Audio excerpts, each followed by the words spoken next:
ದಾಂಡೇಲಿ ತಾಲೂಕಿನ ಅಂಬಿಕಾನಗರ ಬೊಮ್ಮನಹಳ್ಳಿ ರಸ್ತೆಯಲ್ಲಿ ಧರೆಗುರುಳಿದ ಮರ, ಸಂಚಾರ ಅಸ್ತವ್ಯಸ್ತ. ಸಂಚಾರಕ್ಕೆ ಅನುವು ಮಾಡಿಕೊಟ್ಟ ಪೊಲೀಸ್ ಇಲಾಖೆ ಮತ್ತು ಅರಣ್ಯ ಇಲಾಖೆ.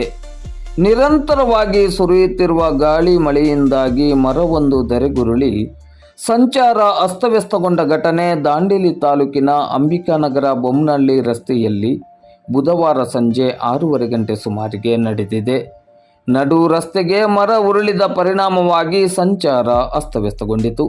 ತಕ್ಷಣವೇ ಸ್ಥಳಕ್ಕಾಗಮಿಸಿದ ಅಂಬಿಕಾನಗರ ಠಾಣೆಯ PSI ಮಹೇಶ್ ಮೇಲ್ಗೇರಿ ಹಾಗೂ ಸಿಬ್ಬಂದಿಗಳ ತಂಡ ಮತ್ತು ಅರಣ್ಯ ಇಲಾಖೆಯ ರಾಮಚಂದ್ರ ಮತ್ತು ಶಿವಾಜಿ ಅವರ ತಂಡದ ನೇತೃತ್ವದಲ್ಲಿ ಬಿದ್ದ ಮರವನ್ನು ತೆರವುಗೊಳಿಸುವ ಕಾರ್ಯವನ್ನು ಮಾಡಲಾಯಿತು.